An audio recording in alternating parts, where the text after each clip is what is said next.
Mario Kart 8! The Mario Kart 8 soundtrack is well known for being fantastic, but how often do you take the time to actually listen to the music that is being played as you play? Join me in this series as we look at the dynamic music found in Mario Kart 8. I am the Rambling Man. I ramble on about things that I love. If you enjoy this video, a like would really go a long way, and please do subscribe to the channel. And let me know your thoughts in the comments below. Right, let's get to it. This is part 4 of this series, and today we're going to be looking at Electrodome.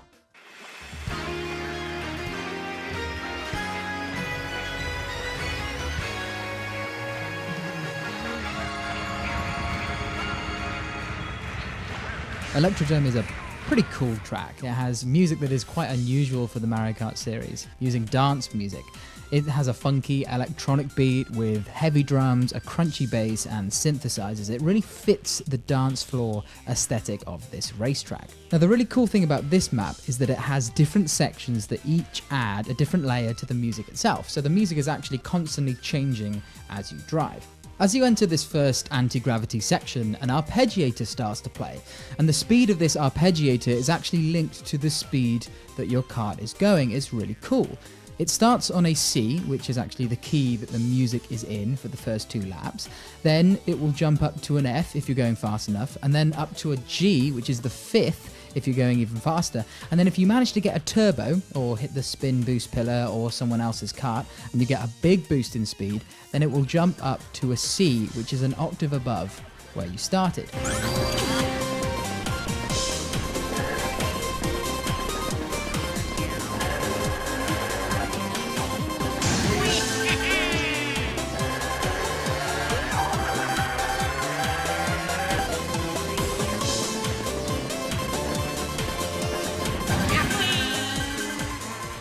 What's really cool about this is that the pitch itself is determined on how you're doing. So if you hit a banana or you get hit by a green shell or something, then the pitch changes. Or if you get a boost, the pitch changes. It's an extremely dynamic piece of music that will be different every single time you play it. And I think that just adds a lot of spice to this particular section, which is really cool. Then you get to the section where you have to choose the pink or the green path, which doesn't really make much of a difference for now, but in a little bit we'll see that it actually does make a little bit of a difference. And then when we get to this section, you can hear a phaser filter is put onto the music, giving it a sort of retro feel.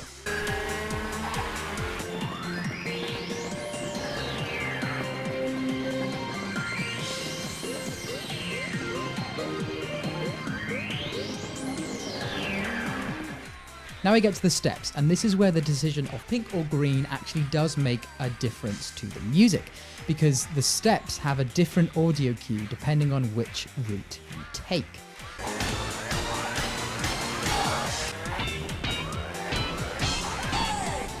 As you drop down each step, a musical sting is played, a chord going up a semitone for each step you land on, starting on an A and moving up to a D flat. If you take the green route, the chord is played on an electric guitar, and as you land on that last step, you hear a hey! Take the pink route, and the chords will play an orchestral hit, and you'll hear a oh! As you land on the last step. This just adds a bit of personality and flavour to each route, and it means that each time you drive through the lap, the music is going to be slightly different, which just makes it more dynamic and immersive and just a little bit cooler. So we love this. This is very nice. As you jump off the glide panel and you fly down from the steps, you can see a big group of Koopa Troopers and Shy Guys having a boogie on the dance floor, having a bit of a clap and a bit of a cheer. And what's really nice is that these claps and cheers are in the musical arrangement in time with the music itself. So it just feels like there's a big group of people having a blast, cheering you on, and you feel that encouragement. What's also cool is that as you drive away from them, they slowly die down and disappear, because that's how sound works. And the farther away you are from something, the less you can hear it. Now in this track, as the speed increases for the last lap, it actually also goes up one whole semitone. And so this means that when you come to the arpeggiator section, it now starts on a C flat, and all of its musical jumps are adjusted accordingly. However, the musical stings on the steps actually don't change. as they end on a C flat. So this means that in the final lap, you'll land on the last step, which is now actually the tonic of the music that's being played. Now, I think that Electrodome is actually the map with the most musical variation in the whole game. You've got the bass musical track, you've got the arpeggiator that comes in, you've got the bass track with that filter, the phaser on it, you've got the orchestral hits, you've got the Shy Guys and Koopa Troopers clapping along, and then also you've got the front running track. Then you've also got all of that, but upper semitone for the last track. It just means that when you're driving through this dance floor, this club, you feel the changes and the shifts in the different locations. I just think it's great. It's a brilliant track.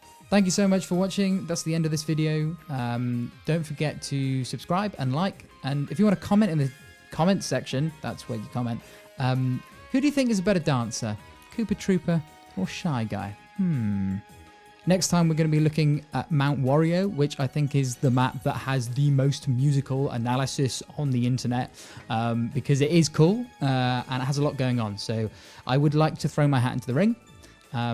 It won't be anywhere near as in-depth as some viral videos of it, but I think I want to look at it because it has a lot of the things that we've been talking about in this series. So yes, thank you very much. I'll see you on the next video. Bye.